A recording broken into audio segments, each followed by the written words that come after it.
C'était un après-midi tranquille au commissariat de la ville. Erika Williams, une femme noire élégante et confiante dans la trentaine, était assise dans la salle d'attente. Vêtue d'un blazer professionnel, elle sirotait son café et faisait défiler son téléphone, répondant à des emails et vérifiant l'heure. Elle était là pour une visite de routine, finaliser la paperasse pour son nouveau rôle de chef du commissariat. Personne au commissariat ne savait encore rien de sa nomination imminente. Avant de continuer, n'oublie pas de t'abonner à la chaîne et de mettre un like. Au fait, de quelle ville nous regardes-tu? Écris-le dans les commentaires, ça nous intéresse. La porte s'ouvrit brusquement, rompant le silence.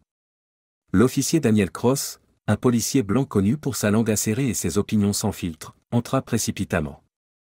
Il revenait d'un appel tendu concernant une dispute domestique, et la frustration était évidente dans chacun de ses mouvements. Ses collègues savaient qu'il valait mieux lui laisser de l'espace quand il était dans cet état, mais Erika, absorbée par son téléphone, ne remarqua pas son humeur. Alors que Daniel passait à côté d'elle, il aperçut Erika et, pendant un instant fugace, ses préjugés prirent le dessus. Il n'aimait pas son calme, l'impression qu'elle semblait à l'aise dans un endroit qu'il considérait comme son domaine. Sans ralentir son pas, il heurta accidentellement la tasse de café d'Erika avec son bras. La tasse se renversa, versant son contenu brûlant sur le visage et le cou d'Erika. Elle cria de douleur lorsque le liquide chaud brûla sa peau. La pièce se figea. Certains policiers hésitaient, ne sachant pas comment réagir, tandis que d'autres se précipitaient pour l'aider. Daniel, cependant, esquissa brièvement un sourire avant de tourner les talons et de s'éloigner comme si de rien n'était. Son rire résonna faiblement, laissant une marque indélébile sur tous les présents. Quelques minutes plus tard, les ambulanciers furent appelés. Erika fut conduite à l'hôpital, sa peau portant les marques rouges de la brûlure. Alors qu'elle était poussée en dehors, elle croisa le regard de Daniel un instant, son expression mêlant incrédulité et détermination silencieuse. À son insu, la femme qu'il venait d'humilier allait bientôt détenir la plus haute autorité dans ce commissariat. 2 semaines plus tard, le commissariat bourdonnait d'activité. Les policiers étaient regroupés par petites équipes, échangeant des histoires de leurs appels et de la paperasse, sans se douter de la tempête qui allait se déchaîner. La porte s'ouvrit, et Erika Williams entra, cette fois non en visiteuse, mais en tant que nouvelle chef de police. Elle traversa le commissariat avec assurance, ses cicatrices de brûlure désormais estompées mais toujours visibles sur son cou. Ses yeux scrutèrent la pièce, observant chaque détail. Les policiers, pris au dépourvu, se mirent au garde-à-vous lorsqu'elle s'approcha du bureau central. Des murmures parcoururent la salle alors que la prise de conscience s'installa, elle était leur nouvelle supérieure. Daniel Cross, assis à son bureau, sentit son estomac se nouer lorsqu'il la vit.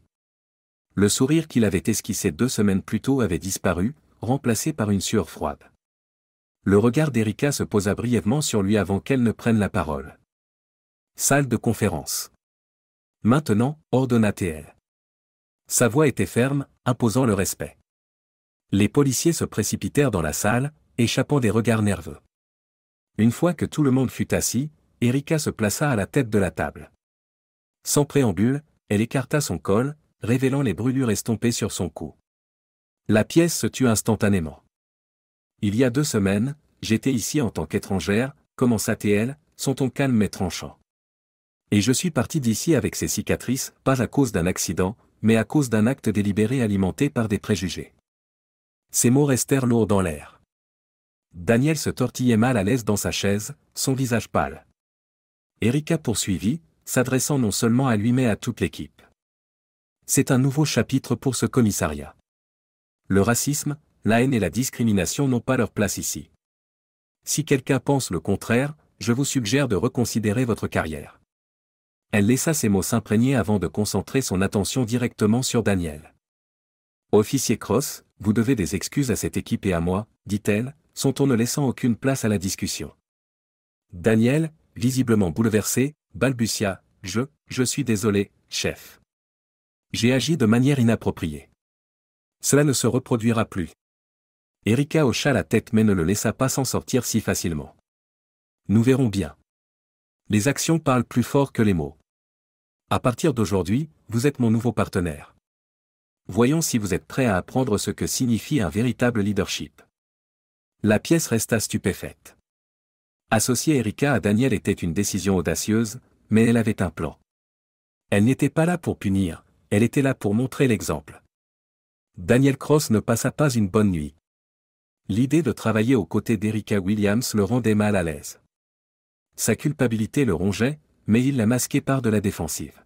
« Pourquoi elle fait ça ?» murmura-t-il en se préparant le matin.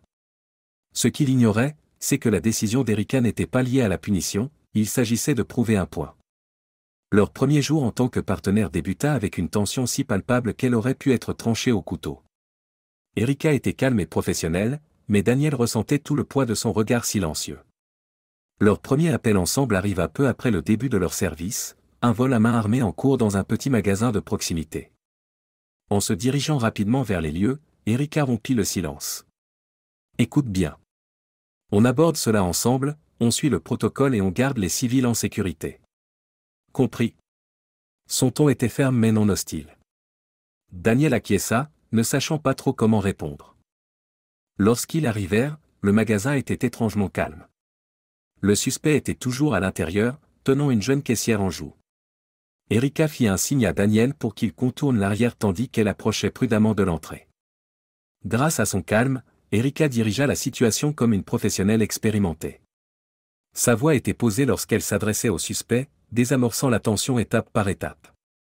Daniel observait depuis sa position, réalisant qu'elle ne se contentait pas de donner des ordres, elle dirigeait avec empathie et maîtrise. Lorsque le suspect finit par se rendre, Daniel s'avança pour l'interpeller. Alors qu'il escortait l'homme vers la voiture de patrouille, Daniel se sentit étrangement impressionné. Erika avait géré la situation sans la moindre erreur, désamorçant une rencontre dangereuse sans recourir à la force inutile. De retour dans la voiture, le silence était différent, moins tendu, plus réfléchi. Daniel hésita, puis finit par dire « Tu as bien géré là-bas. »« Je ne m'y attendais pas. » Erika le regarda, son expression neutre. « C'est ça le problème, Cross. Tu juges avant de savoir. Souviens-toi de ça, ça pourrait te sauver la vie un jour. » Daniel ne répondit pas, mais ses mots le frappèrent. Pour la première fois, il commença à la voir non comme une menace pour sa vision du monde, mais comme une leader qui avait mérité sa position par son travail acharné et ses compétences. Au fil de la journée, Erika testa subtilement Daniel, lui attribuant des tâches nécessitant coopération et confiance. Peu à peu, il commença à voir la valeur de son leadership. Chaque appel qu'ils traitaient ensemble érodait ses idées préconçues, le forçant à confronter les préjugés auxquels il s'était accroché pendant des années. À la fin de leur service, Daniel était épuisé, pas par les exigences physiques de la journée, mais par le combat intérieur qui faisait rage dans son esprit. Erika ne lui avait ni fait de leçon, ni réprimandé, elle lui avait montré, par l'action, ce que cela signifiait d'être un véritable policier et un être humain décemment. Et pour Daniel, c'était une leçon qu'il n'était pas prêt d'oublier. 2 jours après le vol, un appel à haute priorité passa par la radio. Une dispute domestique s'était transformée en une prise d'otage dans une maison en banlieue. Plusieurs unités furent envoyées, mais Erika et Daniel étaient les plus proches. La tension dans la voiture était palpable alors qu'ils se précipitaient vers l'adresse. « On approche prudemment », ordonna Erika. « Pas de précipitation, pas de héros. Vous avez compris ?» Daniel hocha la tête, agrippant le volant. Il avait appris à respecter son commandement calme, même s'il luttait encore avec son orgueil. Lorsqu'ils arrivèrent, le chaos entourait la maison. Un homme armé d'un fusil de chasse s'était barricadé à l'intérieur, tenant sa femme et ses 2 enfants en otage. Les policiers avaient sécurisé le périmètre, mais la situation se détériorait. L'homme criait à travers une fenêtre fissurée, ses demandes irrationnelles et frénétiques. Erika observa rapidement la scène. « Je vais lui parler », dit-elle, attrapant une radio. « Tu vas y aller ?» demanda Daniel, la voix teintée d'incrédulité. « Non, mais j'ai besoin de m'approcher suffisamment pour établir la confiance. Toi, couvre-moi sur le côté, reste prêt, mais n'agis pas à moins que je te le dise. » Daniel la regarda s'approcher de la maison, les mains visibles et la voix calme. « Je suis la chef Williams, » aplatait-elle, son ton ferme mais empathique. « Je veux vous aider, mais vous devez me laisser vous parler. » L'homme cria en retour, ses mots se mêlant à la désespoir. Il n'était pas rationnel, mais Erika ne faiblit pas. Elle le maintenait engagé, naviguant prudemment dans ses émotions. Puis soudainement, un coup de feu retentit. Le bruit figea tout le monde sur place. Erika se coucha derrière une voiture garée, tandis que Daniel s'approchait instinctivement de sa position. Ça va, demanda-t-il, le cœur battant. Ça va, répondit-elle. Mais il n'est pas stable. On doit sortir ces otages maintenant. Alors qu'elle réfléchissait à une stratégie, la situation se détériorait davantage. Le cri d'un enfant à l'intérieur de la maison perça l'air, suivi de nouveaux cris. Erika prit une décision rapide. Daniel, on entre, dit-elle.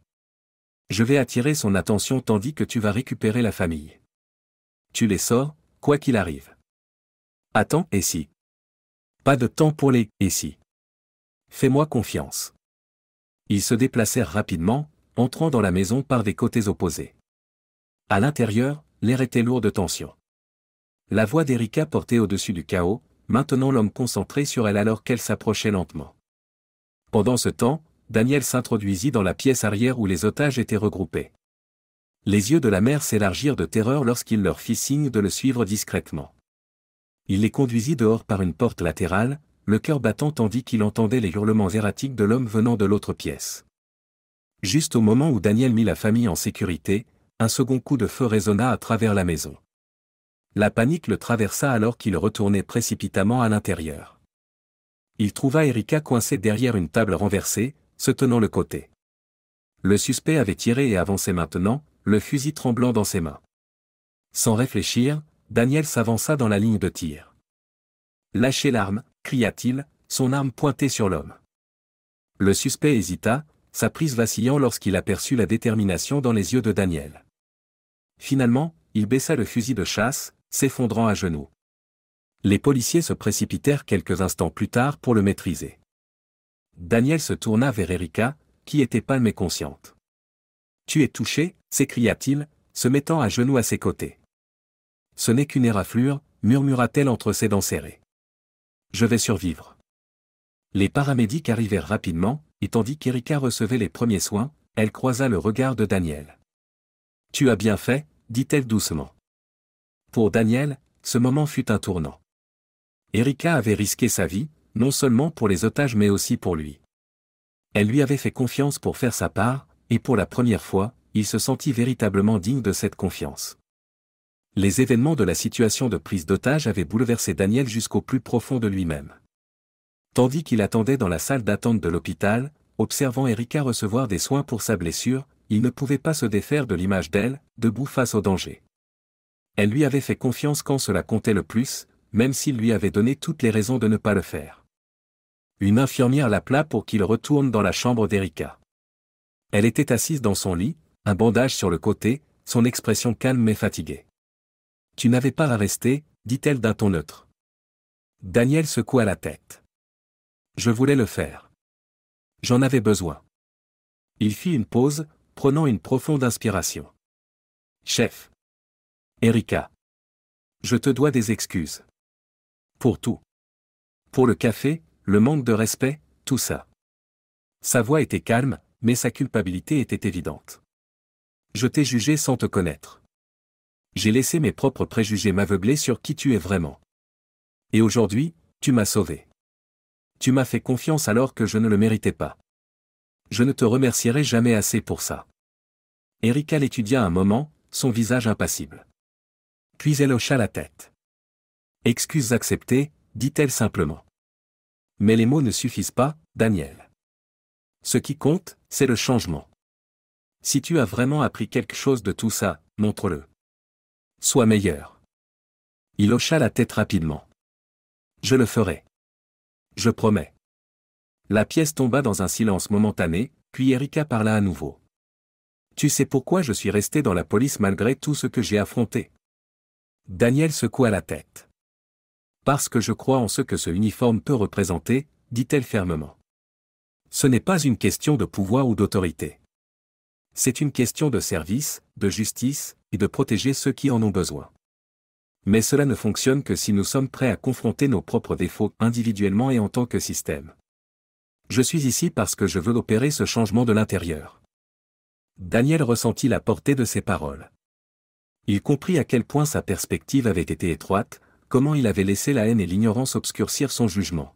« Merci de m'avoir donné une seconde chance, » dit-il doucement. Erika esquissa un léger sourire. « Ce n'est pas une question de seconde chance, Daniel. C'est ce que tu en fais. Au fur et à mesure de leur conversation, Daniel sentit un changement en lui-même. Les murs du préjugé qu'il avait construits au fil des années commencèrent à s'effondrer, remplacés par un respect nouveau pour Erika et les valeurs qu'elle incarnait. Il savait qu'il avait encore un long chemin à parcourir, mais pour la première fois, il se sentait prêt à entreprendre ce voyage. Lorsqu'il quitta l'hôpital ce soir-là, Daniel ne partit pas seulement en tant qu'homme ayant survécu à un appel dangereux. Il partit en tant que quelqu'un déterminé à prouver qu'il était capable de grandir, quelqu'un prêt à se battre pour ce qui est juste, aux côtés d'une leader qui lui avait montré la véritable signification du courage et de l'intégrité. 2 semaines après l'incident de la prise d'otage, la vie au commissariat semblait différente. Le leadership d'Erika commençait à laisser sa marque. Les politiques étaient réévaluées, des formations sur la diversité étaient programmées, et un esprit de responsabilité emplissait la station. Erika ne se contentait pas de commander du respect, elle transformait la culture de l'intérieur. Daniel, lui aussi, changeait. Il avait demandé à travailler directement sous les ordres d'Erika, non pas par obligation, mais parce qu'il voulait apprendre d'elle. À la surprise générale, Erika accepta. Leur premier jour de retour sur le terrain ensemble, l'atmosphère était nettement plus détendue. Ils répondirent à un appel de routine concernant un différend de voisinage, mais la facilité avec laquelle ils travaillaient en équipe était évidente. Erika donna à Daniel l'occasion de prendre la tête, et lui, à son tour, chercha son aide lorsqu'il en avait besoin. Pendant un moment calme au commissariat, Daniel s'approcha d'Erika avec un ton hésitant mais sincère. « Chef, je sais que les actions parlent plus fort que les mots, mais je veux juste que tu saches que je travaille sur moi-même, comprendre mes préjugés, apprendre où je me suis trompé. Je veux te rendre fier. » Erika le regarda un moment, son expression toujours impassible, avant de hocher la tête. « Continue à travailler, Daniel. Le changement n'est pas instantané, mais la constance le rend réel. » À la fin de la journée, Erika appela à une réunion de l'ensemble du commissariat. Debout devant la salle, elle s'adressa à l'équipe. « Cette station a traversé beaucoup de choses récemment, commença-t-elle. Mais la croissance vient des défis. Nous sommes ici pour protéger et servir tout le monde, sans exception. Et cela commence dans ces murs, avec chacun d'entre vous traitant les autres avec respect, quelle que soit leur origine. » Elle se tourna brièvement vers Daniel, son regard ferme mais encourageant. « Nous avons tous un rôle à jouer pour rendre ce commissariat meilleur. Ce n'est pas une question de perfection, mais d'effort, d'apprentissage, et d'être là chaque jour, prêt à être meilleur qu'hier. » La réunion se termina par une salve d'applaudissements, non par obligation, mais par une véritable appréciation pour son leadership. Plus tard dans la soirée, alors que Daniel se préparait à rentrer chez lui, il s'arrêta dans l'embrasure de la porte du bureau d'Erika. « Chef, dit-il, merci pour tout. Pour ne pas avoir abandonné sur moi. » Erika leva les yeux de ses papiers. « Ne me remercie pas encore, répondit-elle. Assure-toi juste que je ne le regrette pas. » En sortant, Daniel ressentit quelque chose qu'il n'avait pas éprouvé depuis des années, l'espoir. Pour la première fois, il croyait vraiment qu'il pouvait faire partie du changement qu'Erika imaginait. Et tandis qu'Erika le regardait partir, elle savait que la lutte contre les préjugés et l'ignorance n'était pas terminée, mais c'était un début, un nouveau départ pour eux deux, et pour le commissariat dans son ensemble. N'oubliez pas de vous abonner à notre chaîne et de liker cette vidéo pour nous soutenir.